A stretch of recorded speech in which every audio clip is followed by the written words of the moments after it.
Hello everyone. News today के 11 जुलाई के analysis में आपका स्वागत है। आज 5 प्रमुख टॉपिक्स हैं। उसमें से एक पहला है राज्य विज्ञान और प्रौद्योगिकी परिषदों को मजबूत करना। ये साइंस टेक के पॉइंट ऑफ व्यू से काफ़ी इंपॉर्टेंट है, मेंस में इसका काफ़ी यूज आ सकता है। उसके बाद WTO के विकल्प का आह्वान। तो WTO आप IR में भी पढ़ते हो और इन जनरल ये इकोनॉमी के पॉइंट ऑफ व्यू से काफ़ी इंपॉर्टेंट है। अगला टॉपिक है समुद्री सुरक्षा में IMO की भूमिका। ये भी पर्यावरण या डिजास्टर मैनेजमेंट के पॉइंट ऑफ व्यू से इम्पोर्टेंट है। अगला टॉपिक है भारत की पारंपरिक ज्ञान परंपरा का संरक्षण। ये आपको साइंस टेक के पॉइंट ऑफ व्यू से और उसमें भी मेंस के पॉइंट ऑफ व्यू से काफ़ी इम्पोर्टेंट है। कुछ उसमें हम लोग एनालिसिस डिटेल में देखेंगे। बड़े टॉपिक में लास्ट है वॉश प्रोग्रेस ट्रैकर 2025। अब ये जो वॉश है ये पहले भी मेंस में पूछ चुका है, प्रीलिम्स में भी आगे पूछ सकता है। उसके अलावा अगर पूछे ना पूछे हर साल कहीं ना कहीं मेंस में आप इसको यूज करते हो। इसके अलावा 6-7 आपके जो संक्षिप्त सुर्खियां हैं, लास्ट में हम लोग संक्षिप्त सुर्खियों को देखेंगे। तो चलिए हम लोग पहले टॉपिक पे आते हैं। पहला टॉपिक है राज्य विज्ञान और प्रौद्योगिकी परिषदों को मजबूत करना। अभी चर्चा में इसलिए है कि नीति आयोग ने अभी एक रोड मैप जारी किया है कि जो राज्य विज्ञान परिषद है, state science and technology commission, उसको कैसे मजबूत किया जाए। पहले आपको समझना है कि ये टॉपिक क्यों इम्पोर्टेंट है। तो हर देश अपने यहाँ साइंस में R&D रिसर्च में इन्वेस्टमेंट करता है, निवेश करता है। जो देश साइंस एंड टेक्नोलॉजी में जितना आगे है वो देश उतना ऊपर है। तो अब ये टॉपिक शुरू करने के पहले एक आप कंटेक्स्ट समझ लें भारत के संदर्भ में। तो जो साइंस टेक में जो इन्वेस्टमेंट है, जो निवेश है भारत में, यह कहीं आपको नोट्स बनाना हो तो इसको वैल्यू एडिशन कर लीजिए, इसको डेटा को लिख लीजिए। GDP के पॉइंट ऑफ व्यू से ये 0.65% हम लोग टोटल निवेश करते हैं साइंस एंड टेक्नोलॉजी के रिसर्च में, R&D में।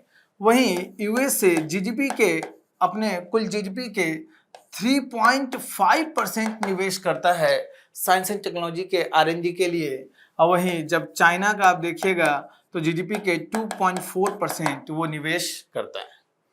तो देखिए भारत कितना पीछे है चाइना के रिस्पेक्ट में। मात्र चाइना जो जितना निवेश करता है उसका मात्र 10%, अगर कुल निवेश को देखेंगे तो मात्र 10% हमारे यहाँ निवेश होता है। इसलिए साइंस एंड टेक्नोलॉजी में अमेरिका और चाइना से काफ़ी हम पीछे हैं। तो ये तभी हो सकता है जब राज्य स्तर पे भी जो संस्थाएं हैं जो इसमें निवेश में देखती हो, साइंस टेक्नोलॉजी को बढ़ावा देने में योगदान करती हो, उसमें भी अच्छे से निवेश हो। इसी संदर्भ में ये टॉपिक आया है। तो ये आपका मेंस प्रीलिम्स में कहीं नहीं पूछेगा, ये data mains point of view से नोट डाउन कर लीजिए। अब इस टॉपिक पे आते हैं। नीति आयोग ने एक रोड मैप जारी किया। उस रोड मैप में क्या बताया गया है कि इसमें राज्यों का जो विज्ञान प्रौद्योगिकी जो संस्थान है, कमीशन है, उसके संबंध में समस्या और चुनौतियां बताई गई हैं। इसमें बोला गया कि इन समस्या और चुनौतियों का जब समाधान होगा तभी जाके जो आपका विकसित भारत 2047 का राष्ट्रीय विजन है वो हम प्राप्त कर सकते हैं, वो प्राप्त करने में सहयोग होगा। इसके अलावा जब राज्य विज्ञान एवं प्रौद्योगिकी परिषद के संदर्भ में अगर देखें तो प्रीलिम्स पॉइंट ऑफ व्यू से ये फैक्ट इंपॉर्टेंट है कि 1971 में इसकी स्थापना हुई थी। हर एक राज्य में ये राष्ट्रीय विज्ञान एवं प्रौद्योगिकी परिषद, जिसको इंग्लिश में कहते हैं national commission for science and technology, science and technology ministry के अंतर्गत ये कमीशन आता है। तो उसके पहल पे 1971 में हर एक राज्य में राज्य स्तरीय साइंस एंड टेक्नोलॉजी कमीशन की स्थापना की गई थी। इसके अलावा अब देखें कि राज्य में इस कमीशन में क्या क्या समस्याएं हैं, क्या क्या चुनौतियां हैं, उसको देखेंगे। तो जो प्रत्येक राज्य में देखा गया है कि एक तो फंडिंग का, जो कमीशन को फंडिंग होना चाहिए वो पर्याप्त नहीं है। साथ में विभिन्न राज्यों में वो असमानताएं देखी गई हैं। कुछ राज्य में ज़्यादा है उसके GDP की तुलना में, कुछ राज्य में बहुत कम है। इसके अलावा जो कुशल कर्मचारी होने चाहिए आपके साइंस एंड टेक्नोलॉजी रिसर्च के लिए, वो कुशल कर्मचारी की संख्या बहुत कम है। वैज्ञानिक की जो संख्या होनी चाहिए, बहुत जगह तो देखा गया है कि वैज्ञानिक की संख्या से ज़्यादा जो गैर वैज्ञानिक जो कर्मचारी हैं, जैसे कि क्लर्क हुए या फिर ग्रुप डी वाले सर्विसेज वाले स्टाफ हुए, वो सब की संख्या बहुत ज़्यादा है। जिस कारण से होता क्या है कि जो उसको निवेश मिल रहा है संस्था को R&D के लिए, उसमें अधिकतर जो पैसा है सैलरी में चला जाता है, उसमें R&D में निवेश कम होता है। उसके अलावा प्रत्येक राज्य इवन राष्ट्रीय स्तर पे भी ये समस्याएं हैं कि हम लोग जो लैब टू लैंड, अगर एग्रीकल्चर संदर्भ में देखें तो इससे आप समझ सकते हैं कि एग्रीकल्चर में कोई भी रिसर्च हो रहा है तो वो तभी फायदा होगा जब उस रिसर्च के आउटपुट को आप जमीन तक लेके आओ, क्योंकि कृषि जमीन पे ही होना है। तो लैब टू लैंड ये बड़ा इंपॉर्टेंट कीवर्ड है, लैब टू लैंड की जो संकल्पना है वो हम सही कर सकें। उसी प्रकार से जो आपके जो भी रिसर्च होते हैं उसका उद्योग जगत के साथ तारतम्यता नहीं है, इंडस्ट्री को फायदा नहीं मिल पाता है। इसके अलावा बहुत ज़्यादा विनियामक संस्थाएं हैं, बहुत ज़्यादा आपको प्रशासनिक बाधा है, ब्यूरोक्रेसी है, इसमें भी लाल फीताशाही है जो रिसर्च को बहुत ज़्यादा अवरोध पैदा करता है। तो फिर नीति आयोग ने जो रोड मैप दिया उसमें क्या सिफारिश किया?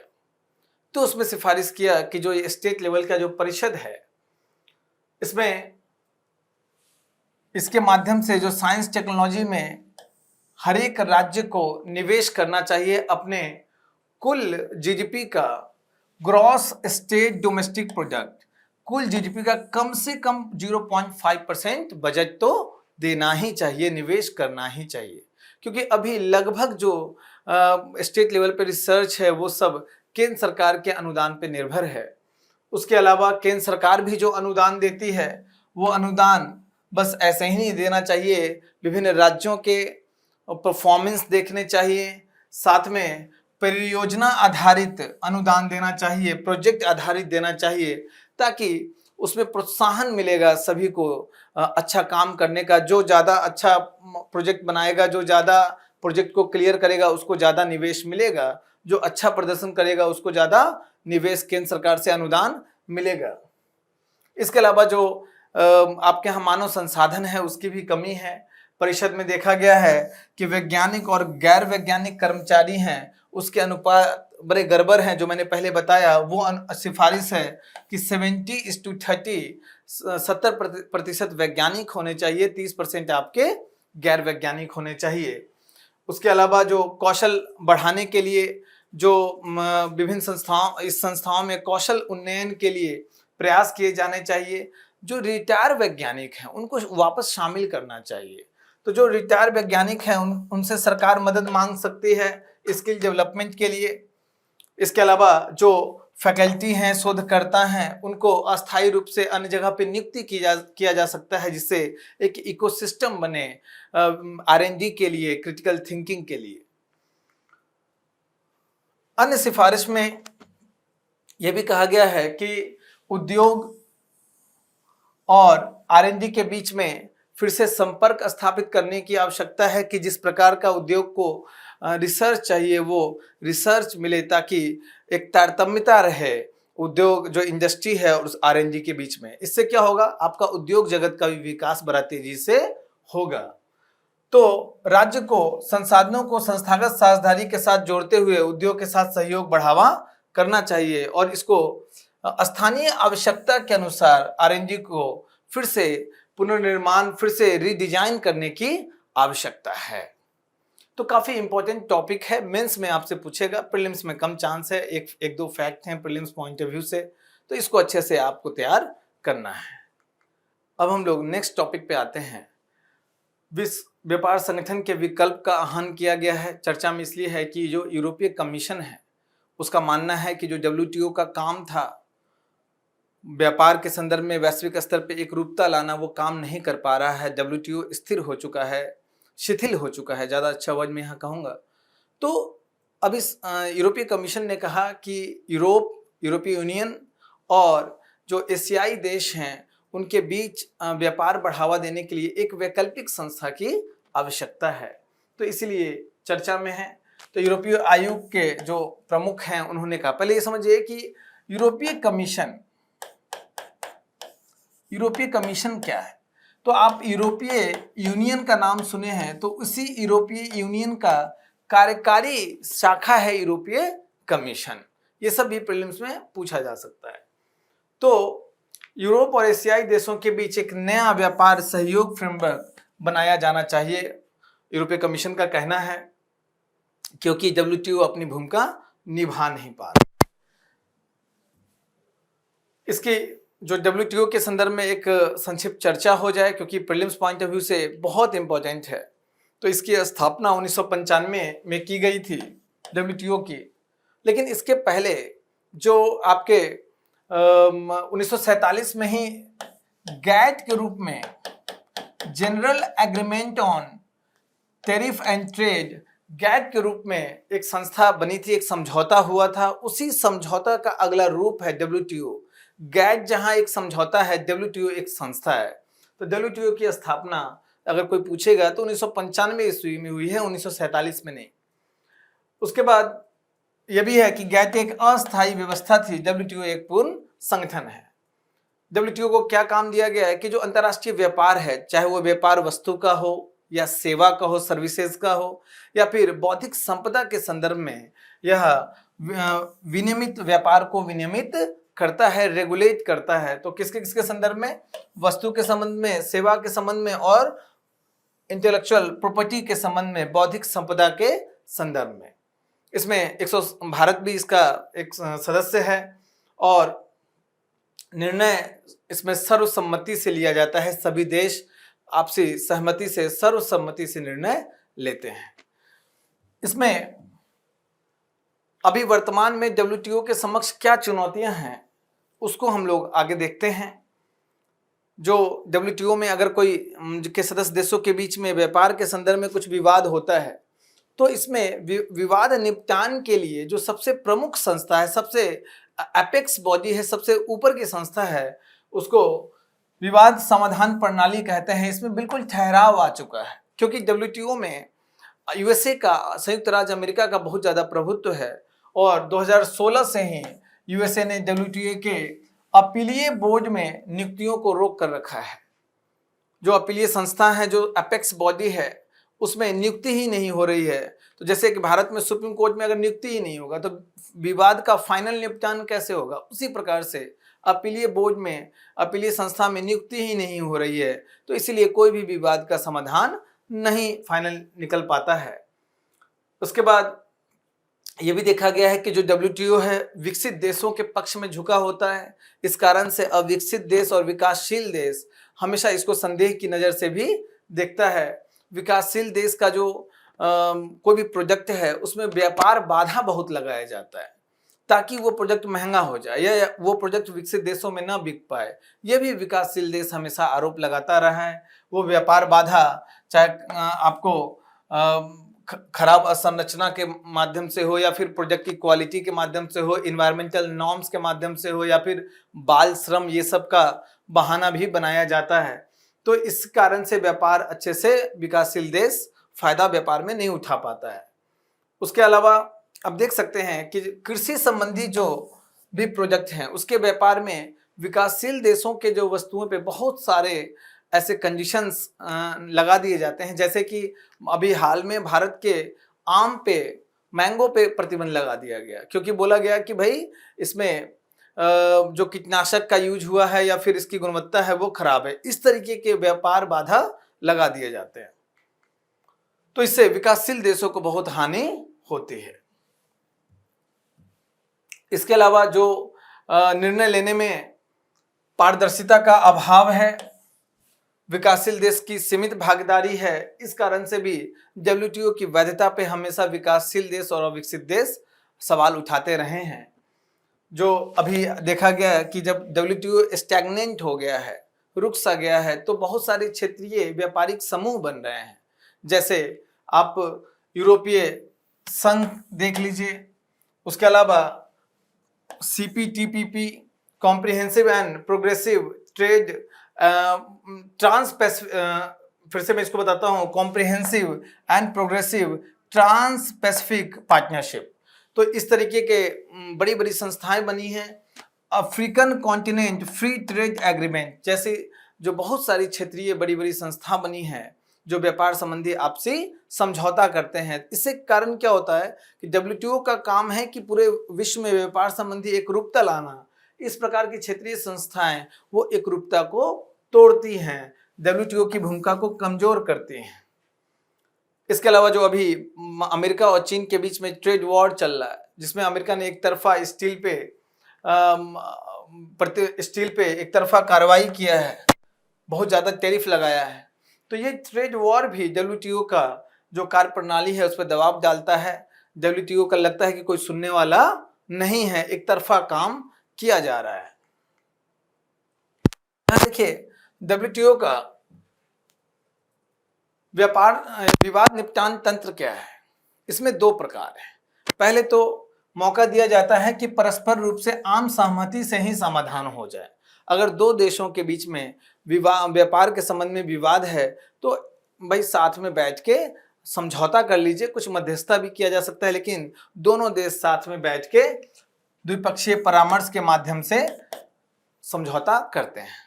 अगर वहां पे समाधान नहीं हो पाता है तो एक अगला विकल्प है, यह इसमें एक पैनल बनाया जाता है। वो पैनल पूरी प्रक्रिया के माध्यम से दोनों पक्ष को सुनता है और अपना निर्णय देता है।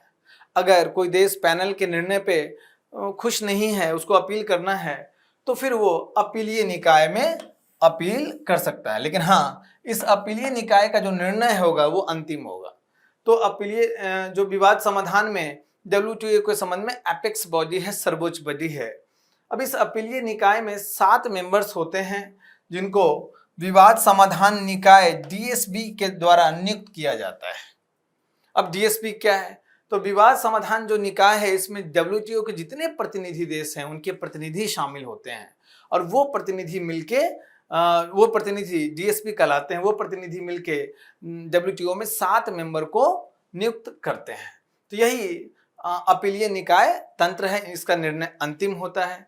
इसी अपीलीय निकाय तंत्र में नियुक्ति अमेरिका ने रोक के रखा है, जिस कारण से विवाद निपटान नहीं हो पा रहा है। तो अभी आपको काफी क्लास में बताया, ग्लोबल साउथ का कॉन्सेप्ट पिछले क्लासेस में बताया।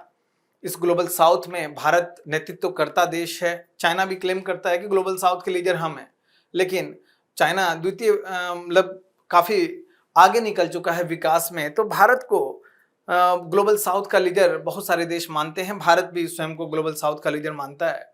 तो बड़ा अच्छा समय है भारत के पास कि ग्लोबल साउथ को नेतृत्वकर्ता के रूप में ये WTO में नेगोशिएट करे और WTO में सुधार को आगे बढ़ाने के लिए ग्लोबल साउथ का नेतृत्व करे।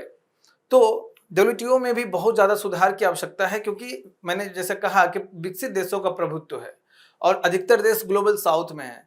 तो भारत के पास एक मौका है कि लीडर के ग्लोबल साउथ का लीडर बनके यहाँ पे WTO के सुधार के लिए नेगोशिएट करे।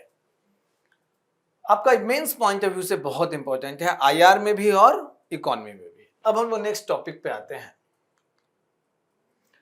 समुद्री सुरक्षा में IMO की भूमिका। अब समुद्री सुरक्षा में ये चर्चा में इसलिए है कि अभी हाल में भारत ने IMO में समुद्री घटनाओं की व्यापक जांच और वैश्विक समीक्षा की अपील की है, क्योंकि भारत का कहना है कि भारतीय जल क्षेत्र में बिना बताए हुए, बिना घोषणा के ही बहुत सारे खतरनाक उत्पाद वाले जो जलपोत हैं वो आ रहे हैं, जा रहे हैं, जिससे पर्यावरण पे काफी नुकसान पहुंचने का चांस है। तो इसकी घटना बहुत बढ़ रही है कि अघोषित खतरनाक कार्गो की बढ़ती घटना इस भारतीय जल क्षेत्र में हो रहा है। इसमें जो वैश्विक कंटेनर शिपिंग परिचालन से संबंधित सुरक्षा प्रोटोकॉल है उसको भी बार बार तोड़ा जा रहा है। उस संबंध में भी चिंता उत्पन्न भारत ने IMO के समक्ष किया है। हाँ, IMO का फुल फॉर्म है इंटरनेशनल मैरीटाइम ऑर्गेनाइजेशन।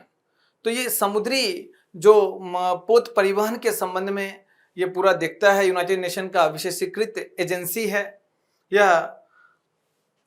इसने अंतर्राष्ट्रीय समुद्री खतरनाक वस्तु संहिता के तहत वर्गीकृत लिथियम आयरन बैटरियों और अन्य खतरनाक वस्तुओं के पैकेजिंग हो, डिलीवरी हो, परिवहन हो, जहाज में रखना हो, इन सब संदर्भ में आईएमओ का ध्यान आकर्षित भारत ने किया है। आईएमओ इसकी स्थापना 1900 प्रीलिम्स पॉइंट ऑफ व्यू से बहुत इंपॉर्टेंट है। याद रखिए, यूनाइटेड नेशन की जितनी विशेषीकृत एजेंसी है उसको आपको जानना चाहिए। प्रीलिम्स से पूछेगा ही, मेंस में भी कहीं कहीं यूज हो सकता है। तो 1948 में स्थापित किया गया था। इसमें ऑब्वियसली भारत भी सदस्य है, 174 देश हैं। मुख्यालय इसका इंपॉर्टेंट है, लंदन में है।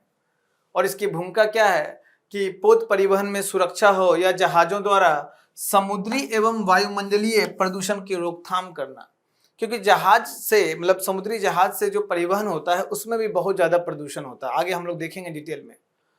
तो उसके संदर्भ में भी नियमन करना ये आईएमओ का काम है। अब देखिए, आईएमओ का समुद्री सुरक्षा के संदर्भ में और पर्यावरण संरक्षण में क्या क्या भूमिका है। विभिन्न कन्वेंशन है जिसका नियमन, जिसकी निगरानी आईएमओ देखता है। उस कन्वेंशन का क्या काम है, आपको प्रीलिम्स पॉइंट ऑफ व्यू से बहुत इंपॉर्टेंट है, वेरी इंपॉर्टेंट। एक जगह सारे आपको मटेरियल मिल गए, ये प्रिंट आउट फॉर्म में आपको पढ़ना चाहिए, बाद में रिवीजन करना चाहिए, क्योंकि पूछा जा सकता है प्रीलिम्स में कि इस कन्वेंशन का क्या काम है। तो एक कन्वेंशन है समुद्री जीवन के संरक्षण हेतु अंतर्राष्ट्रीय कन्वेंशन, जिसको सोलैक बोलते हैं। 1974 में ये कन्वेंशन पे हस्ताक्षर हुए, समझौता हुआ।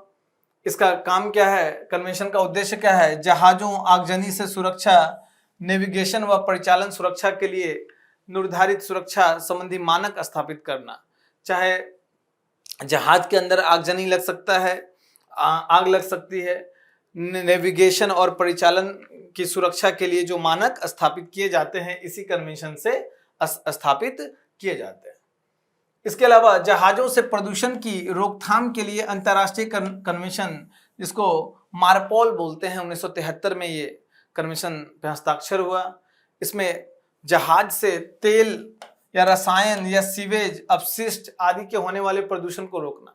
हो सकता है कि जहाज से तेल का रिसाव हो गया, उससे व्यापक स्तर पे जो तेल है समुद्री सतह पे आ जाता है, जो जलीय जीव है उस पर बड़ा नकारात्मक प्रभाव पड़ता है। या फिर जहाज में जो कचरा उत्पन्न होता है उसको सीधे समुद्र में फेंक दिया जाता है। जहाज पे सैकड़ों लोग काम करते हैं, उनके सीवेज को सीधे समुद्र में फेंक दिया जाता है। इस कारण से जो प्रदूषण होता है उसका नियमन मार्पोल के तहत किया जाता है। इसके अलावा तेल प्रदूषण के खिलाफ तैयारी, प्रतिक्रिया और सहयोग पर अंतर्राष्ट्रीय सम्मेलन, जिसको OPRC बोलते हैं, ये प्रोटोकॉल 2000 में बना।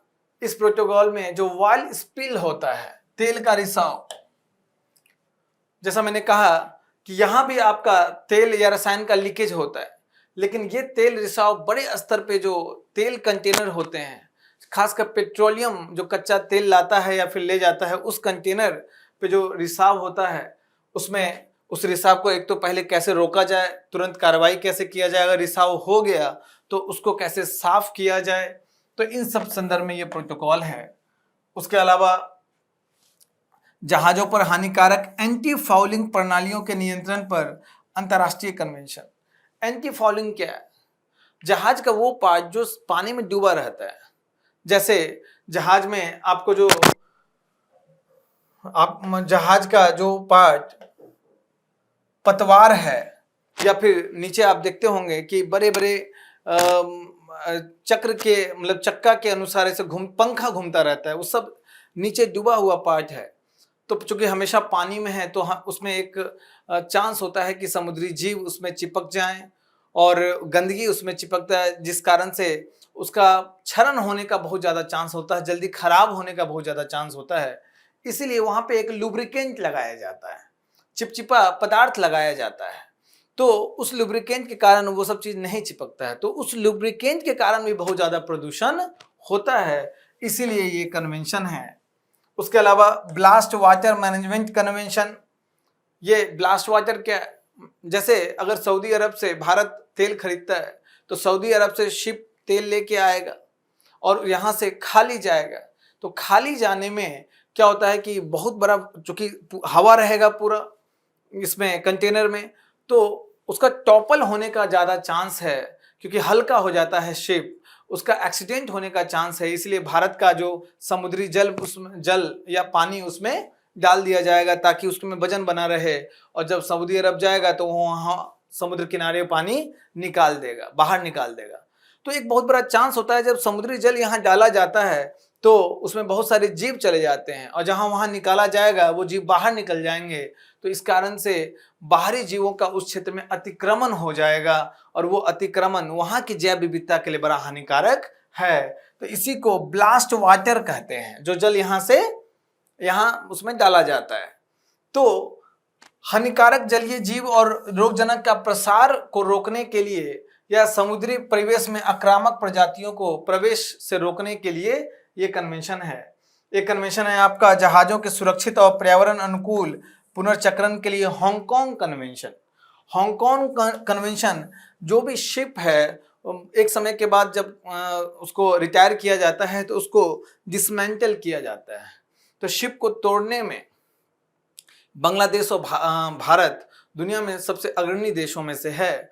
तो इस शिप को तोड़ने में बहुत ज़्यादा प्रदूषण होता है, बहुत सारे केमिकल्स निकलते हैं जो समुद्र को बहुत ज़्यादा प्रदूषित करते हैं। उसके लिए हांगकांग कन्वेंशन है कि कैसे शिप को पुनर्चक्रित किया जाए ताकि पर्यावरण और लोगों जो वहाँ काम कर रहे हैं वो उनके सुरक्षा पर नकारात्मक प्रभाव ना पड़े। अब हम लोग, तो इस प्रकार से ये जितने कन्वेंशन थे प्रीलिम्स पॉइंट ऑफ व्यू से बहुत इंपॉर्टेंट है, आपको ध्यान में रखना है, इन्वायरमेंट में पूछा जा सकता है। अब हम लोग नेक्स्ट टॉपिक पे आते हैं, भारत की पारंपरिक ज्ञान परंपरा का संरक्षण। भारत में जो ट्रेडिशनल नॉलेज है उसको संरक्षण करने की आवश्यकता है। इसी संदर्भ में भारत के उपराष्ट्रपति अभी एक पारंपरिक ज्ञान, भारतीय ज्ञान परंपरा पर वार्षिक सम्मेलन का उद्घाटन भाषण में उन्होंने सीधे कहा कि आने वाले समय में भारत दुनिया में सबसे आगे वाले देश बन सकता है, अग्रणी देश बन सकता है, वैश्विक महाशक्ति बन सकता है। लेकिन ये वैश्विक महाशक्ति का तभी लाभ होगा जब हमारा जो पारंपरिक ज्ञान है वो भी वैश्विक स्तर पे फैले, हम अपने पारंपरिक ज्ञान को संरक्षित कर सकें। तो इसी संदर्भ में बौद्धिक और सांस्कृतिक प्रभाव का भी समान रूप से उत्थान हो, तभी हम महाशक्ति बन सकते हैं। इसी संदर्भ में भारत का पारंपरिक ज्ञान चर्चा में है। तो पारंपरिक ज्ञान है क्या? देखिए, भारत दुनिया का सबसे ओल्डेस्ट सिविलाइजेशन में से एक है, और यहाँ जो सिविलाइजेशन भी सतत है, बीच में टूटा नहीं है, लगातार है। तो पारंपरिक ज्ञान भी हम लोग लगातार कैरी फॉरवर्ड आज तक रखे हुए हैं। तो ये बौद्धिक परंपरा, ये हजारों वर्ष पुरानी बौद्धिक परंपरा को समाहित करती है, जिसमें कला है, आर्ट है, चाहे वो नाट्य हो या संगीत हो, या फिर आपकी भाषाएं हैं, या फिर आपका जो आयुर्वेद है, जो औषधि प्रणाली है, या फिर आपका खगोल शास्त्र है, विज्ञान है, तकनीक है, सब हजारों वर्ष से आपने संजो के रखा है। यही पारंपरिक ज्ञान कहलाता है। और अब इसलिए ये ज्ञान हमारे पुराने जितनी भाषाएं हैं, चाहे संस्कृत हो या तमिल हो, तेलुगु हो, पाली हो, इन भाषाओं में ये संग्रहित है। एग्जाम्पल के रूप में देख लीजिए कि आयुर्वेद है औषधि प्रणाली में, या फिर योग है, सूर्य सिद्धांत है, नाट्य शास्त्र आप नाट्य के संदर्भ में या फिर नृत्य के संबंध में आता है, या संख्या प्रणाली हो, इसमें शून्य भारत ने दिया। ये सारे आपके पारंपरिक ज्ञान के उदाहरण हैं। इसके अलावा पहले भी याद रखिए, दुनिया में वो देश सबसे आगे रहा है जिसमें दुनिया की सबसे बेहतरीन यूनिवर्सिटीज रही हैं। तो हमारा भी जब स्वर्ण काल था, जब भारत सोने की चिड़िया कहलाता था, तो हमारे यहाँ भी देखिएगा दुनिया में सबसे पहले इतनी बड़ी बड़ी यूनिवर्सिटीज भारत में ही आई है, जैसे कि तक्षशिला हो, या फिर नालंदा, विक्रमशिला, वल्लभी, ओदंतपुरी। सब आज हम लोग यूनिवर्सिटी की बात सुनते हैं, आज हमारे यहाँ एक भी टॉप 100 यूनिवर्सिटी में से दुनिया में नहीं आता है। लेकिन सोचिए उस समय हमारे पास कैसी यूनिवर्सिटीज थी कि पूरे एशिया, यूरोप से लोग यहाँ पे पढ़ने आते थे। तो ये सब भी आपके पारंपरिक ज्ञान का एक भंडार था। क्यों आवश्यकता है भारतीय ज्ञान परंपरा को संजो के रखने का, संरक्षित करने का। पूरे वैश्विक स्तर पे पिछले 300-400 सालों में जब यूरोप सबसे आगे निकला और अपने उपनिवेश बनाए, तो अपने ज्ञान परंपरा और संस्कृति को भी वहाँ पे जबरदस्ती ही सही एक प्लान्ड वे में सबको दिया और वहाँ की संस्कृति को दबाया, जिस कारण से भारत में भी आप देखिएगा लोगों की जो मानसिकता है, हम लोग सिर्फ पहले शारीरिक गुलाम 1947 में तो शारीरिक गुलामी हमारी समाप्त हुई अंग्रेजों से, लेकिन मानसिक गुलाम आज भी हम लोग हैं। तो मानसिक उपनिवेशवाद से आज भी हमें मुक्ति नहीं मिली है। उसका एक बहुत बड़ा कारण है कि औपनिवेशिक काल का जो ज्ञान, औपनिवेशिक काल में जो हमें ये सिखाया गया कि जो यूरोपीय ज्ञान है, यूरोपीय औषधि है, यूरोपीय नृत्य है, यूरोपीय परिधान है, यूरोपीय संस्कृति है, ये आपके यहाँ के संस्कृति से बहुत ऊपर है। आपकी संस्कृति निम्न कोटि की है, जिस कारण से हम मानसिक उपनिवेशवाद के आज भी शिकार हैं। तो औपनिवेशिक काल की उस सोच को समाप्त करना बड़ा आवश्यक है, जो स्वदेशी ज्ञान परंपरा को कमतर आंकता है और पश्चिमी ज्ञान परंपरा को सही नहीं ठहराता है, बल्कि सार्वभौमिक सत्य बताता है कि यही सत्य है, आपका झूठ है, एलोपैथी ही सत्य है, आपका आयुर्वेद गलत है। इसी कारण से, इसी मानसिकता के कारण जो हमारा ज्ञान परंपरा था वो हाशिए पे चला गया है। भारतीय पारंपरिक ज्ञान को मुख्य धारा, देखिएगा कि धीरे धीरे ऐसा हुआ कि आपकी अर्थव्यवस्था में भी इसको कोई शेयर नहीं मिलता है। आज कोई एलोपैथी में डॉक्टर बनता है, कोई आयुर्वेद में बनता है, तो आयुर्वेद वाले का ज्यादा पूछ नहीं है। तो इसको मुख्यधारा, क्योंकि मुख्यधारा की शिक्षा व्यवस्था से इसको साइडलाइन कर दिया गया। आपके आयुर्वेद को या योग को, हर चीज को, पूरा जो पश्चिमी ज्ञान है वही मुख्यधारा की शिक्षा में आ गया। आपको इसका दुष्प्रभाव ये भी झेलना पड़ा। बड़ा फेमस एग्जांपल है हल्दी, जिसको परंपरागत रूप से हम इतना यूज करते रहे हैं एंटीसेप्टिक के रूप में। अमेरिका में उस पर पेटेंट लेने का बार बार प्रयास किया गया, भारत के विरोध के कारण तो नहीं हो पाया। तो ये भारत का पारंपरिक ज्ञान का पार्ट था। इसके अलावा आप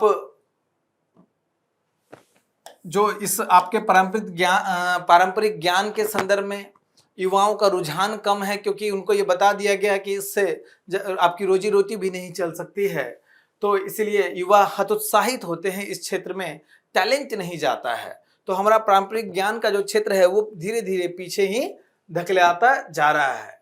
हमेशा ये समझा जाता है कि यह जो आपका ज्ञान है वो गलत है, पश्चिमी ज्ञान ही सही है। उसके अलावा अगर हम पारंपरिक ज्ञान को अगर संजो के रख सकते हैं, आप देख सकते हैं कि योग जो है, जिसको हम लोग पूरे सॉफ्ट पावर के रूप में यूज कर रहे हैं, अगर हमारा आयुर्वेद ऊपर आता है तो कैसे वैश्विक स्तर पे सॉफ्ट पावर के रूप में हम लोग यूज कर सकते हैं। तो आपके सॉफ्ट पावर के लिए भी बड़ा ये महत्वपूर्ण है, जिसको बड़ा अच्छा कीवर्ड है, मेंस में यूज होना चाहिए, सांस्कृतिक कूटनीति। सांस्कृतिक कूटनीति के लिए बड़ा महत्वपूर्ण है। उसके अलावा जो नालंदा विश्वविद्यालय या इस सब का पुनरुद्धार किए हैं आप, तो उसका अकादमिक प्रभाव भी होगा, और जैसे रानी की वाव है या अन्य प्रकार के धरोहर हैं, उस कारण से पर्यटन भी बढ़ेगा। तो अगर आप पारंपरिक ज्ञान को, चाहे वस्तुकला हो, नृत्य हो, संगीत हो, सबको अगर संजो के रखते हैं, सुरक्षित रखते हैं, तो आपके यहाँ सॉफ्ट पावर आप वैश्विक स्तर पे शो कर सकते हैं।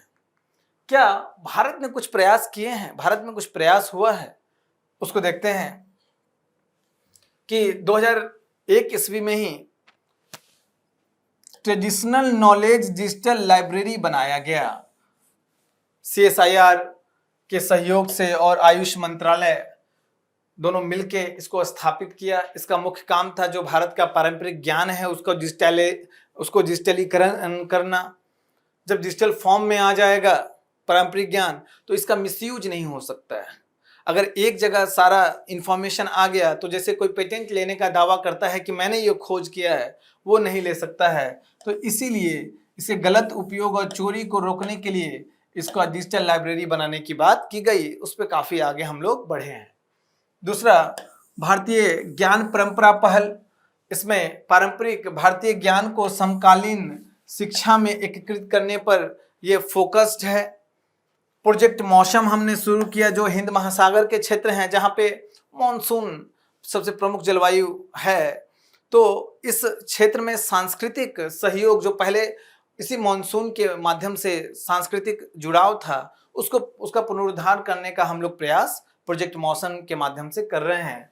उसके अलावा जो कुछ कानूनी उपाय, जैसे जैव विविधता अधिनियम 2002 हुआ, या फिर भारतीय पेटेंट अधिनियम 1970 हुआ, तो इसमें पारंपरिक ज्ञान जो हमारा है उस पर अगर धोखाधड़ी करके कोई कुछ उसको गेन करने का प्रयास करता है तो उस पर कानूनी कार्रवाई की जाएगी।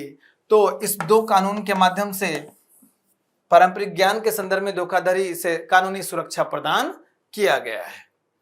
तो आपको ये इसमें साइंस एंड टेक्नोलॉजी में अगर मेंस का सवाल इससे पूछा जा सकता है, आपको सारे इंफॉर्मेशन देने हैं। प्रीलिम्स में इस तरीके की चीज पूछे जाते हैं कि प्रोजेक्ट मौसम किससे संबंधित है, तो प्रीलिम्स पॉइंट ऑफ व्यू से भी एक दो फैक्ट इसमें इंपॉर्टेंट है। बड़े टॉपिक में आज का जो लास्ट टॉपिक है उसको हम लोग देखेंगे, वॉश प्रोग्रेस ट्रैकर 2025। इसको वॉश क्या है ये समझेंगे। आपका मेंस पॉइंट ऑफ व्यू से सोशल जस्टिस जीएस पेपर 2 में सब्जेक्ट है गवर्नेंस के, पॉलिटी, गवर्नेंस, सोशल जस्टिस और आईआर, 4 सब्जेक्ट हैं। उसमें से social justice no doubt society से मिक्स करके भी सवाल जीएस पेपर 1 में भी पूछे जा सकते हैं, तो बड़ा इंपॉर्टेंट है मेंस पॉइंट ऑफ व्यू से। चर्चा में क्यों है? क्योंकि वर्ल्ड हेल्थ ऑर्गेनाइजेशन और यूनिसेफ ने 100 से अधिक देशों में वॉश के संदर्भ में क्या सुधार हो रहा है उसके संदर्भ में एक नया ट्रैकर बनाया है, एक अपडेटेड ट्रैकर बनाया है। इस ट्रैकर के माध्यम से विभिन्न देश में वॉश के संदर्भ में क्या सुधार हो रहा है ट्रैक किया जाता है। अब ये वॉश क्या है, इस पहले इसका फुल फॉर्म समझ जाइए। वॉश WA ये इसका मतलब होता है वाटर, S सैनिटेशन और H हाइजीन। वाटर, सैनिटेशन और हाइजीन, ये वॉश का फुल फॉर्म है। इसमें जो अपडेटेड ट्रैकर बनाया गया है उसमें आगे हम लोग देखते हैं कि इस ट्रैकर में 8 चरण में वॉश के संदर्भ में सुधार की प्रगति को दर्शाता है। ना प्रीलिम्स में पूछेगा ना आपसे मेंस में पूछेगा, ये चरण ये सब नहीं पूछता है। लेकिन यह ट्रैकर संयुक्त राष्ट्र महासभा के ऊपर संकल्प से जुड़ा है, जो स्वास्थ्य देखभाल सुधार में वॉश, अपशिष्ट प्रबंधन और विद्युत की उपलब्धता पर केंद्रित है।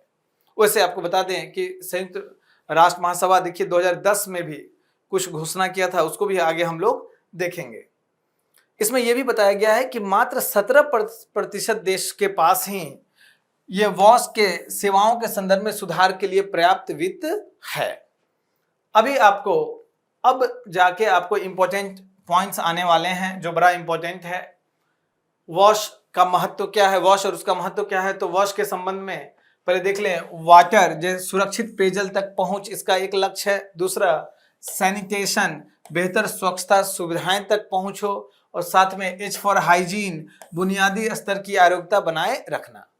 बहुत सारे स्टूडेंट पूछते हैं कि सर ये जो सैनिटेशन है और ये हाइजीन है, इस दोनों में क्या डिफरेंस है? स्वच्छ पेयजल तक पहुंच तो आप समझ पा रहे होंगे, है ना, लेकिन ये सैनिटेशन और हाइजीन में क्या डिफरेंस है? जब भी हम सैनिटेशन की बात करते हैं तो ये बाहरी सुरक्षा की बात करता है, माफ कीजिएगा बाहरी साफ सफाई की बात करता है। जैसे घर साफ है कि नहीं, आपका आसपास का क्षेत्र साफ है कि नहीं, आप जो गली मोहल्ला साफ है कि नहीं, ये सब, या फिर खुले में शौच तो नहीं हो रहा है ना, ये सब आपका सैनिटेशन के संदर्भ में है। बाथरूम साफ है कि नहीं, सब सैनिटेशन के संबंध में। जब हाइजीन की बात करते हैं तो ये पर्सनल लेवल पे होता है कि कोई व्यक्ति रोज नहा रहा है कि नहीं, साबुन लगा रहा है कि नहीं, मैला करने के टॉयलेट करने के बाद हाथ साफ साबुन से हाथ साफ कर रहा है कि नहीं, महिलाओं को सैनिटरी पैड महामारी के लिए उपलब्ध है कि नहीं। तो ये सब हाइजीन का पार्ट हो गया। तो बड़ा अलग डिफरेंस है, जहाँ पे आप मनुष्य के शरीर से बाहर की साफ सफाई सैनिटेशन और मनुष्य का शरीर के साफ सफाई की बात करते हैं तो वो हाइजीन की बात होती है। तो इसका महत्व क्या है? तो सबसे पहले समझना है सस्टेनेबल डेवलपमेंट गोल 17 हैं। आपको लिस्ट बना होना चाहिए, याद होना चाहिए, क्योंकि मेंस के आंसर राइटिंग में आप निष्कर्ष में जगह जगह इसको यूज करते हो एसडीजी गोल्स। तो एसडीजी गोल 2015-30 जो आया, 2015 में आया, 2030 में वो प्राप्त करना है। उसमें एसडीजी गोल 3 और एसडीजी गोल 6 दोनों वॉश उससे संबंधित है। एसडीजी गोल 3 क्या है, 3 क्या है? बेहतर स्वास्थ्य और कल्याण। अगर वॉश अच्छा है तो स्वास्थ्य अच्छा होगा। और एसडीजी गोल 6 क्या है कि सभी के लिए जल और स्वच्छता के प्रबंधन को सुनिश्चित करना। तो एसडीजी 3 और 6 से संबंधित है। इसमें इसके बाद जो वॉश है वो संक्रमण को कम करने में बड़ा योगदान करता है। अगर कहीं पे खुले में शौच नहीं हो रहा है तो फिर उससे अगर कहीं हो रहा है तो उसके कारण से बहुत सारी बीमारियां होती हैं। आसपास आपके टॉयलेट साफ नहीं है या फिर पानी गंदा है, पेयजल, तो बहुत सारी संक्रामक रोग होते हैं, जैसे कि हैजा हुआ या डायरिया हुआ या सेप्सिस हुआ या अनेक प्रकार के उष्णकटिबंधीय रोग हैं, क्योंकि उष्णकटिबंधीय रोग संक्रामक बीमारियां ज्यादा होती हैं। तो वॉश अगर अच्छा है तो वो रोग का संक्रमण होने के चांस कम हो जाते हैं। जैसे एक डेटा देखिए कि जो डायरिया है उससे लगभग 5 वर्ष से कम उम्र के बच्चे, जिसको बाल मृत्यु दर बोलते हैं, वो बाल मृत्यु दर का ये तीसरा सबसे प्रमुख कारण है। मतलब जो बच्चों की मृत्यु होती है 5 साल से पहले, उसमें तीसरा सबसे प्रमुख कारण है डायरिया। अगर वॉश हम सुधार देंगे तो बच्चों की मृत्यु कम हो जाएगी, भारत में बाल मृत्यु दर कम हो जाएगा। इसके अलावा अगर स्कूलों में शौचालय उपलब्ध है तो बच्चियां स्कूल ज़्यादा जाती हैं, उनका उपस्थिति दर बढ़ जाता है, तो ये भी इम्पोर्टेंट है। साथ में मानवाधिकार की रक्षा भी करता है, क्योंकि संयुक्त राष्ट्र ने जो शुद्ध पेयजल तक पहुंच हो या शुद्ध जल तक पहुंच हो या फिर स्वच्छता तक पहुंच है, इसको मानवाधिकार माना है। तो ये मानवाधिकार के संबंध में भी इम्पोर्टेंट है। इसके अलावा इस ट्रैकर में बताया गया है कि वॉश के संदर्भ में भारत में मानक बुनियादी ढांचे में सुधार हुआ है। राष्ट्रीय निगरानी में वॉश संकेतक आदि के लिए जो प्रयास हुए हैं उसका काफ़ी प्रशंसा किया गया है। देखिए क्या क्या प्रयास हुआ है भारतीय स्तर पे। तो साफ सफाई के संदर्भ में सबसे फेमस फ्लैगशिप स्कीम है स्वच्छ भारत मिशन। उसमें खुले में शौच लगभग समाप्त कर दिया गया है। अभी रिपोर्ट आया था एक एनजीओ का कि भारत ने कितना 27 से 30% था 2012-13 में, अब सीधे हम लोग 70% के ऊपर पहुंच गए हैं कि लोग खुले में शौच नहीं करते हैं।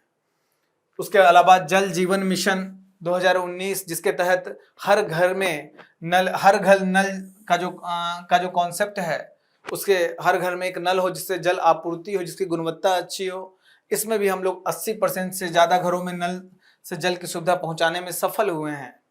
नमामि गंगे प्रोजेक्ट है, तो गंगा नदी के सफाई के लिए है। चूँकि गंगा नदी भारत की आधी से अधिक आबादी को जल प्रोवाइड करती है, तो अगर ये गंगा नदी साफ होती है तो बड़े स्तर पे शुद्ध जल तक पहुंच लोगों का सुनिश्चित होगा। वैश्विक स्तर पे क्या प्रयास किए गए हैं? जल एवं स्वास्थ्य पर प्रोटोकॉल, यूरोप में एक प्रोटोकॉल निकाला गया जिसमें सतत जल प्रबंधन और जल संबंधी बीमारियों की रोकथाम के संदर्भ में ये प्रोटोकॉल था। भारत भी इस प्रोटोकॉल का समर्थक है। इस प्रोटोकॉल को यूनाइटेड नेशन हो या WHO है, उससे भी समर्थन प्राप्त है। इसके अलावा बड़ा इम्पोर्टेंट है आपका संयुक्त राष्ट्र का संकल्प 2010 में आया, जिसमें सुरक्षित जल और स्वच्छता को मानवाधिकार के रूप में मान्यता दी गई, जिस मानवाधिकार की बात हम लोग यहाँ पे कर रहे थे। तो 2010 में ये मानवाधिकार के रूप में शामिल किया गया। देखिए ये सब आपसे बड़ा कम ना के बराबर चांस है प्रीलिम्स में पूछने का। लेकिन ये सब जो पॉइंट है, ये जो पॉइंट है आपका, सब आपका मेंस में शामिल होगा जहां भी वॉश का बात आएगा। 2017 में इसी पे मेंस में सवाल आया था कि जल सफाई एवं स्वच्छता मतलब वॉश की आवश्यकता को लक्षित करने वाली नीतियों के प्रभावी क्रियान्वयन को सुनिश्चित करने के लिए लाभार्थी वर्गों की पहचान को प्रत्याशित परिणामों के साथ जोड़ना होगा। वॉश योजना के संदर्भ में इस कथन का परीक्षण कीजिए। 2017 में 10 नंबर का 150 शब्दों में आपको आंसर लिखना था। इसको प्रयास कीजिएगा आप, क्योंकि पीवाईक्यू करना बड़ा इंपॉर्टेंट है और जो मेंस में भी पीवाईक्यू में आया है प्रीलिम्स में भी इंपॉर्टेंट हो जाता है। चलिए अब हम लोग संक्षिप्त सुर्खियों पे चलते हैं। आज सबसे पहला जो संक्षिप्त सुर्खी है वो है स्वायत्त जिला परिषद ऑटोनोमस डिस्ट्रिक्ट काउंसिल के संदर्भ में। ऑटोनोमस डिस्ट्रिक्ट काउंसिल अभी ये चर्चा में क्यों है, क्योंकि मिजोरम का जो ऑटोनोमस डिस्ट्रिक्ट काउंसिल है उस ऑटोनोमस डिस्ट्रिक्ट काउंसिल का नाम है चकमा स्वायत्त जिला परिषद। इसमें राज्यपाल शासन लगा दिया गया है। ये अब हम लोग समझेंगे ऑटोनोमस डिस्ट्रिक्ट काउंसिल क्या है। तो पहले समझना है कि आपका भारतीय संविधान में भाग 10 ये जनजातीय क्षेत्र में प्रशासन के संबंध में भाग है। इसमें एक ही आर्टिकल है, वैसे 2 आर्टिकल है लेकिन नंबरिंग के हिसाब से एक ही है, आर्टिकल 244 और आर्टिकल 244A। 244 पे समझेंगे। इसमें 2 अनुसूचियों का उल्लेख है, 5वीं अनुसूची और 6ठी अनुसूची। इसी में लिखा हुआ है कि जो 6ठी अनुसूची में 4 राज्य के जो जनजातीय क्षेत्र हैं उसके संदर्भ में प्रशासन के संबंध में प्रावधान है। असम, मेघालय, त्रिपुरा और मिजोरम। यहाँ पे इमेज आपको दिख रहा होगा, ये चारों राज्य नॉर्थ ईस्ट के हैं। ध्यान होगा कि अभी जो पिछले वर्ष लद्दाख में प्रोटेस्ट चल रहा था तो इसी 6ठी अनुसूची में शामिल करने का उनका डिमांड था। एक है 5वीं अनुसूची, इसमें अभी 10 राज्य के जनजातीय क्षेत्र हैं। तो जो आपके 6ठी अनुसूची में जो 4 राज्य हैं उनके जनजातीय क्षेत्र में ऑटोनोमस डिस्ट्रिक्ट काउंसिल बनाने का प्रावधान है। अभी तक 10 ऑटोनोमस डिस्ट्रिक्ट काउंसिल बने हुए हैं, उसी में से एक मिजोरम में चकमा स्वायत्त जिला परिषद है। इसमें इन क्षेत्र में इसलिए इनको स्वायत्त जिला परिषद मतलब जनजाति अपना प्रशासन खुद करेंगे एक स्ट्रक्चर के माध्यम से, संस्थान के माध्यम से, इसलिए है ताकि जनजाति क्षेत्र अत्यधिक पिछड़े हुए हैं, अपने कस्टम के हिसाब से उनका प्रशासन चले तो इनकी स्वायत्तता सुनिश्चित हो सके, इनके विशिष्ट पहचान संरक्षित हो सके और जो जनजाति बहुल क्षेत्र है उनका विकास हो सके। इसमें जो ऑटोनोमस डिस्ट्रिक्ट काउंसिल है उसमें जो काउंसिल है उसको विधायी शक्ति है, कार्यकारी शक्ति है और न्यायिक शक्ति है। मतलब तीनों प्रकार की शक्तियां हैं। साथ में वित्तीय शक्ति भी कुछ होती है, कुछ टैक्स शुल्क वसूल करने की भी शक्ति होती है। जैसे वन है, भूमि है, रीति रिवाज है, इस संबंध में वो कानून बना सकता है। वो शिक्षा, स्वास्थ्य, देखभाल सहित जो छोटे मोटे मामले हैं वहाँ पे उनके पास कार्यकारी शक्ति है। स्थानीय शासन पर प्रबंधन कर सकता है और परंपरागत कानूनों के आधार पर विवाद का निपटान के लिए ग्राम और जिला परिषद में न्यायालयों की स्थापना तक की गई है। तो काफी इसको शक्तियां हैं। कुछ मामले में जैसे मैंने कहा कि वित्तीय शक्ति भी प्राप्त है। इस ऑटोनोमस डिस्ट्रिक्ट काउंसिल में मैक्सिमम 30 मेंबर्स हो सकते हैं, जिसमें से 4 मेंबर राज्यपाल द्वारा मनोनीत होते हैं और बचे हुए 26 मेंबर उन्हीं ऑटोनोमस डिस्ट्रिक्ट काउंसिल इसी डिस्ट्रिक्ट से चुने निर्वाचित होते हैं। तो प्रीलिम्स पॉइंट ऑफ व्यू से ये बहुत इंपॉर्टेंट है। कितना इंपॉर्टेंट है ये समझ जाइए कि पिछले 6 वर्षों में 3 से 4 बार शेड्यूल 5 और शेड्यूल 6 या तो शेड्यूल 5 या शेड्यूल 6, इस साल भी शेड्यूल 5 पूछा है। तो इतना इंपॉर्टेंट है ये। तो आप पिछले 10 वर्ष में देखिएगा तो 5 बार पूछा है आपका अनुसूची 5 और 6। नेक्स्ट टॉपिक आते हैं स्थानीय निकायों में आरक्षण। भारतीय संविधान के भाग 9 और 9A, भाग 9 और 9A। भाग 9 में पंचायती राज के संदर्भ में है। भाग 9A जो पार्ट 9A है उसमें शहरी स्थानीय निकाय के संबंध में प्रावधान है। 73वां संविधान संशोधन 1992 और 74वां संविधान संशोधन 1992 के माध्यम से ये दोनों भाग जोड़ा गया। इसी में प्रावधान था कुछ, देखिए जो प्रावधान, चूंकि ये स्थानीय निकाय राज्य सूची का विषय है, संविधान में जोड़ा गया तो कुछ प्रावधान तो सभी राज्यों को मानना था, कुछ प्रावधान वैकल्पिक बना दिया गया।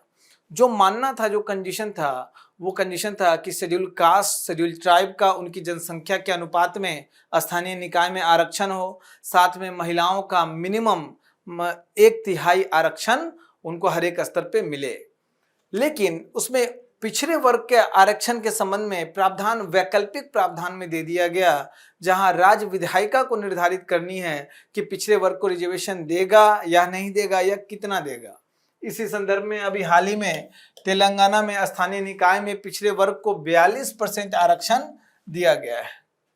ये अनिवार्य प्रावधान नहीं है, इसलिए ये प्रावधान आपको देखिएगा हर राज्य में अलग अलग होगा। किसी राज्य में पिछड़े वर्ग को आरक्षण होगा, कहीं नहीं होगा, और होगा भी तो उसमें भी परसेंटेज में अंतर होगा।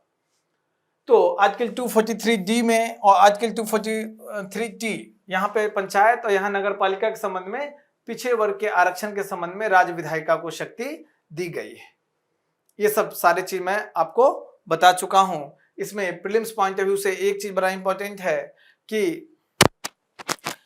राज्य विधानमंडल द्वारा बनाए गए कानून के अनुसार अध्यक्ष के पदों पर अनुसूचित जातियां, जनजातियां और महिलाओं के लिए सीटें आरक्षित की जाएंगी। मतलब ये कितना, जो एक तो SC और ST को उनकी जनसंख्या के अनुपात में हर स्तर पे रिजर्वेशन होगा, साथ में महिलाओं को मिनिमम 1/3 होगा। ये तो अनिवार्य प्रावधान है। वैकल्पिक प्रावधान में एक चीज ध्यान रखिएगा, जो अध्यक्ष के पद पे आरक्षण मिलना है कि नहीं, ये राज्य विधायिका पे छोड़ दिया गया है। प्रीलिम्स पॉइंट ऑफ व्यू से बड़ा इंपॉर्टेंट। ठीक है, नेक्स्ट टॉपिक पे आते हैं। Public gambling act 1867। ये चर्चा में क्यों है? क्योंकि अभी इन्फोर्समेंट डायरेक्टरेट, जिसको प्रवर्तन निदेशालय भी कहा जाता है, अवैध बेटिंग एप्स को बढ़ावा देने के लिए और पब्लिक गैम्बलिंग एक्ट 1867 का उल्लंघन करने के लिए बहुत सारे मशहूर हस्तियों पर PMLA मतलब धन शोधन निवारण अधिनियम, prevention of money laundering act 2002 के तहत केस दर्ज किया है। आप देखते होंगे कि बहुत सारे सेलिब्रिटी हैं वो बेटिंग एप्स का प्रचार करते हैं। इसी संदर्भ में ये एक्शन लिया गया है। जो PMLA को धन शोधन या मनी लॉन्ड्रिंग से निपटने के लिए लागू किया गया 2002 में, और ये इसके संदर्भ में 2 संस्थाएं हैं। एक तो financial intelligence unit finance ministry के अंतर्गत आता है, और प्रवर्तन निदेशालय ED, ये इन PMLA को लागू करने के लिए इनको शक्तियां दी गई है। अब हम लोग पब्लिक गैम्बलिंग एक्ट 1867 समझ जाएं। पहले तो ये समझें कि जो गैम्बलिंग है राज्य सूची का विषय है, तो इस संदर्भ में जो कानून बनाएगा राज्य बनाएगा। केंद्रीय कानून अगर बनता है तो राज्य उसको एक्सेप्ट भी कर सकता है, रिजेक्ट भी कर सकता है, संशोधन भी कर सकता है। तो अंग्रेज के समय ही बनाया गया था पब्लिक गैम्बलिंग एक्ट 1867। वहां पे गैम्बलिंग पर प्रतिबंध लगाने की बात की गई है। तो बेटिंग और गैम्बलिंग, सट्टेबाजी और जुआ को पब्लिक गैम्बलिंग एक्ट के तहत पूरी तरीके से प्रतिबंधित किया गया है। कानून से इसमें एक्सेप्शन है कि जो स्किल बेस्ड गेम है, कौशल आधारित गेम है, उसको अनुमति दिया गया। जैसे कि आप लोग देखते होंगे ड्रीम 11 या जो क्रिकेट के संबंधित बेटिंग एप्स देखते होंगे, तो उसमें कहा जाता है कि ये स्किल बेस्ड है। लोग उनके परफॉर्मेंस को देख के अनुमान लगाते हैं, टीम बनाते हैं, उसको स्किल बोला जाता है। पूरी तरीके से लक पे निर्भर नहीं है, इसलिए इसको गैम्बलिंग के श्रेणी में नहीं रखा जाता है। तो स्किल बेस्ड जो गैम्बलिंग है, मतलब जो खेल है, उसको छूट प्रदान किया गया है। राज्य जो कानूनी केंद्रीय कानून है पब्लिक गैम्बलिंग एक्ट, उसमें संशोधन कर सकता है, और देश भर के अधिकांश क्षेत्रों पे इस पे प्रतिबंध है। अब नेक्स्ट टॉपिक हम लोग देखें, द्वीप संरक्षण क्षेत्र, आइलैंड प्रोटेक्शन जोन। इसके संदर्भ में तो केंद्रीय पर्यावरण मंत्रालय ने द्वीप संरक्षण क्षेत्र अधिसूचना 2011 के तहत जो स्वीकृत अवसंरचना परियोजना था उसकी वैधता बढ़ा दी है। ये अब प्रीलिम्स पॉइंट ऑफ व्यू से यहाँ से आपके लिए इंपॉर्टेंट हो जाता है कि जो द्वीप संरक्षण क्षेत्र क्या है। तो इससे पहले तो समझिए कि पर्यावरण संरक्षण अधिनियम 1986 जिसके लिए नोडल मंत्रालय है केंद्रीय पर्यावरण मंत्रालय, इसके तहत 2011 में अधिसूचना जारी किया गया था जिसमें अंडमान एवं निकोबार और लक्षद्वीप जो द्वीप समूह है उस क्षेत्र में पारिस्थितिकी अखंडता को संरक्षण देने के लिए, पारिस्थितिकी तंत्र को संरक्षित देने के लिए यह एक विनियामक फ्रेमवर्क है। याद रखिए आप लोग कोस्टल रेगुलेटरी जोन सुनते होंगे, CRZ। तो ये भारत की जो मुख्य भूमि है उसके कोस्ट के लिए, उसके समुद्री तट के लिए CRZ लागू होता है, लेकिन जब द्वीप का बात आता है वहां पे IPZ लागू होता है। इसमें IPZ में भी दो पार्ट है, एक तो द्वीप तटीय विनियमन क्षेत्र ICRZ जिसमें उत्तरी अंडमान, मध्य अंडमान, आपका दक्षिणी अंडमान और जो लिटिल अंडमान है उसको शामिल किया गया है। इसके अलावा एकीकृत द्वीप प्रबंधन योजना है IIMPS। तो ये सब द्वीप के अलावा जो बड़े बड़े द्वीप हैं, मध्य अंडमान, उत्तरी अंडमान, दक्षिणी अंडमान और लिटिल अंडमान, उसके अलावा बहुत सारे अंडमान निकोबार द्वीप समूह में द्वीप हैं उसमें, और लक्षद्वीप जो हैं उसमें ये आपको IIMPS लागू है, इसको शामिल किया जाता है। तो प्रीलिम्स पॉइंट ऑफ व्यू से ये फैक्ट बड़ा इंपॉर्टेंट है। तो ICRZ ये सभी अंडमान निकोबार द्वीप समूह के सभी द्वीपों के लिए लागू नहीं है, ये ध्यान में आपको रखना है प्रीलिम्स पॉइंट ऑफ व्यू से। अब अगला टॉपिक है S-400 वायु रक्षा प्रणाली।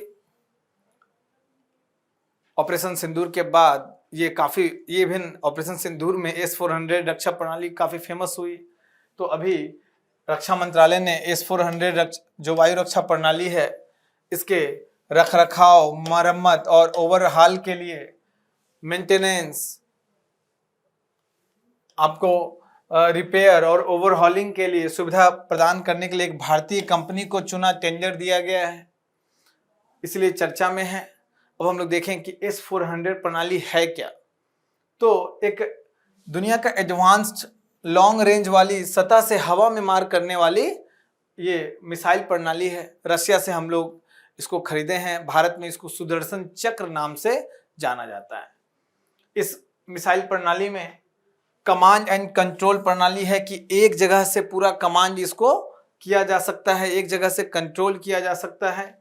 फेस्ड एरे रडार है ताकि कोई आने वाले ऐसे जो दुश्मन के क्षेत्र से मिसाइल उसको आसानी से पहचान सकता है, और इलेक्ट्रॉनिक युद्ध प्रतिरोधक क्षमता से लैस है। इसमें 360 डिग्री पे रडार और मिसाइल कवरेज प्रदान करता है, जहां पे इसकी बैटरी लगाई जाती है, अपने चारों तरफ से आने वाले मिसाइल से रक्षा प्रदान करती है। कई प्रकार के मिसाइलों के खिलाफ सुरक्षा प्रदान करती है। इसमें लेयर डिफेंस को संभव बनाया है कि अगर पहली बार में अगर चूक हो गया तो दूसरी बार में मिसाइल जाके जो आने वाले मिसाइल को हिट कर सकता है, या कई लक्ष्यों को एक साथ ट्रैक कर सकता है। प्रीलिम्स पॉइंट चूंकि इसकी काफी चर्चा में रही है तो इसका एक एक detailing prelims point of view से इंपॉर्टेंट है। इसमें जो मिसाइल निकलता है उसकी गति जो है 13 से 14 मैक है। मैक मतलब स्पीड ऑफ साउंड, तो स्पीड ऑफ साउंड से 13 से 14 गुना स्पीड से इसके मिसाइल्स निकलते हैं। इसका जो ट्रैकिंग है भारत के क्षेत्र से 600, जहां पे इसकी बैटरी लगती है तो अपने आसपास 600 किलोमीटर के दायरे में इसकी ट्रैकिंग है कि भारत की तरफ निकलने वाला किसी भी मिसाइल को ये ट्रैक कर सकता है 600 किलोमीटर के दायरे के अंदर। और ये जो लक्ष्य है, अब वो जो मिसाइल 600 किलोमीटर दूर से भी निकला है, जब इसके एरिया में आएगा तो 400 किलोमीटर दूर पे ये अपने लक्ष्य को भेद सकता है, नजदीक में भी भेज सकता है और 400 किलोमीटर तक भेज सकता है। यह 30 मीटर से 30 किलोमीटर तक का ऊंचाई कवर करता है। सोचिए कितना शानदार ये रक्षा प्रणाली है। तो प्रीलिम्स में चूंकि पूछा जा सकता है, काफी चर्चा में रहा है, इसलिए इसको अच्छे से तैयार करना है। इसके अलावा जो नेक्स्ट टॉपिक है machine vision based inspection system. Railway ने अभी इसका टेंडर एमओयू, माफ कीजिएगा, एमओयू साइन किया है DFCCIL के साथ।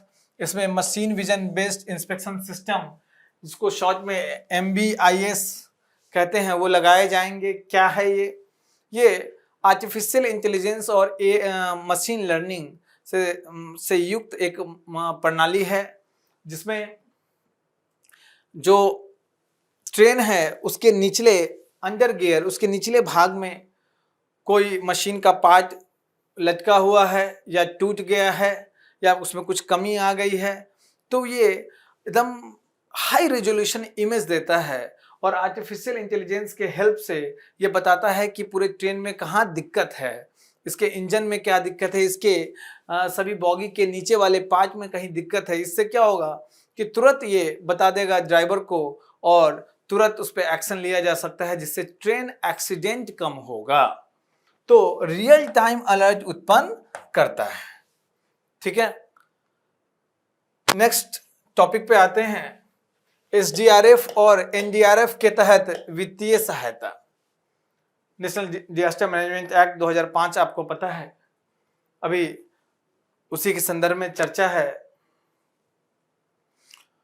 अभी हाल में केंद्र सरकार ने असम, मणिपुर, उत्तराखंड को बाढ़ और भूस्खलन से राहत के लिए राज्य आपदा मोचन निधि, स्टेट डिजास्टर रिलीफ फंड के केंद्रीय हिस्से में 1000 करोड़ रुपए जारी किया। तो NDMA एक्ट जो है 2005 का, उसी के तहत केंद्र स्तर पर नेशनल डिजास्टर रिलीफ फंड बनाना है, राज्य स्तर पर हर एक राज्य में स्टेट डिजास्टर रिलीफ फंड बनाना होता है। इसमें राष्ट्रीय आपदा प्रबंधन नीति, उसी कानून के तहत नीति बनाया गया है के अनुसार आपदा प्रबंधन और जमीनी स्तर पर राहत की प्राथमिक जिम्मेदारी राज्य सरकार की है। जो भी आपदा आता है उसमें राहत के लिए प्राथमिक जिम्मेदारी राज्य सरकार की है। इसमें राज्य सरकारें भारत सरकार द्वारा अनुमोदित मानदंडों के आधार पर राहत उपायों के लिए स्टेट डिजास्टर रिलीफ फंड का उपयोग करती है। इसमें जब गंभीर आपदा आता है तो अंतर मंत्रालयीय केंद्रीय दल IMCT, विभिन्न प्रकार के जो मंत्रालय हैं उसमें एक समूह बना दिया गया। उस मंत्रालय के डिसीजन के माध्यम से, क्योंकि देखती है कि कहाँ किस लेवल का डिजास्टर आया है, कितना हानि हुआ है। विभिन्न जो राष्ट्रीय आपदा मोचन निधि है उसमें अतिरिक्त फंड देता है और ये विभिन्न स्टेट रिलीफ फंड को अतिरिक्त अनुदान देता है ताकि वहां पे राहत कार्य आसानी से हो सके। एक चीज और यहाँ पे प्रीलिम्स पॉइंट ऑफ व्यू से इंपॉर्टेंट है कि ये जो अनुदान मिलता है, ये जो सहायता मिलता है, ये केवल राहत कार्यों के लिए होता है। कोई व्यक्तिगत क्षति किसी का आपदा में हो जाता है उसके लिए नहीं है। अब next prelims point of view से इंपॉर्टेंट है तलाश पहल। आदिवासियों के संबंध में कोई भी प्रयास हो प्रीलिम्स में इंपॉर्टेंट हो जाता है। तो national education society for tribal students NESTS ने यूनिसेफ इंडिया के साथ मिलकर तलाश पहल शुरू की है। और ये NESTS जो है ये केंद्रीय जनजाति कार्य मंत्रालय के तहत कार्य करता है, ऑब्वियसली क्योंकि जनजाति के संबंध में है। तलाश का फुल फॉर्म देख लीजिए, tribal aptitude life skill and self esteem hub. आपको फुल फॉर्म याद करने की आवश्यकता नहीं है, जो भी ट्रेंड रहा है उसमें यही पूछा गया है कि हाल ही में चर्चा में रहे तलाश पहल किससे संबंधित है। प्रीलिम्स में ऐसे सवाल आपसे पूछा जाएगा। तो ये तलाश पहल है क्या? तो एक राष्ट्रीय फ्रेमवर्क है जिसका जो मुख्य उद्देश्य है जनजाति के संदर्भ में उनके बच्चों को शिक्षा देने के संबंध में एकलव्य मॉडल आवासीय विद्यालय, जिसको EMRS कहते हैं, उसको समर्थन देना है। क्या समर्थन देना है हम लोग देखेंगे, उसके पहले समझे एकलव्य मॉडल आवासीय विद्यालय क्या है। जो जनजाति क्षेत्र हैं जहाँ पे कम से कम 50% आबादी जनजाति है, तो वहाँ पे आवासीय विद्यालय बनाया जाता है ताकि जनजातीय बच्चों को अच्छी शिक्षा दिया जा सके। इसको उन ब्लॉक लेवल पे बनाया जाता है जिस ब्लॉक में जनजाति की आबादी मिनिमम 50% हो या इससे ज्यादा हो। तो तलाश जो पहल है वो एक डिजिटल प्लेटफॉर्म है जिसमें साइकोमेट्रिक मूल्यांकन जो एनसीईआरटी का तमन्ना पहल है उसी अनुरूप से देगा, या फिर करियर परामर्श होगा। आप अपॉइंटमेंट लेके, जो जनजाति बच्चे हैं अपॉइंटमेंट लेके करियर परामर्श ले सकते हैं। जीवन कौशल और आत्मसम्मान मॉड्यूल होगा। शिक्षकों के लिए ई लर्निंग होगा।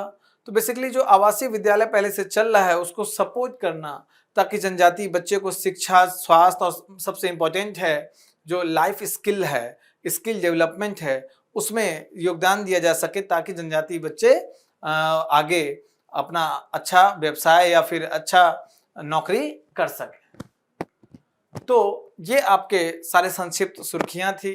होपफुली आपको अच्छा लगा होगा। अभी आपके स्क्रीन पे आज जो भी टॉपिक पढ़ाया उससे रिलेटेड अब स्क्रीन पे सवाल आना शुरू हो गया होगा। उन सवालों का आंसर आप कमेंट बॉक्स में जरूर दीजिए, हम लोग आंसर पढ़ते हैं और इससे आपका जो जितना आज पढ़ाया गया है उसका अच्छे से रिवीजन भी हो जाएगा। चलिए, थैंक यू।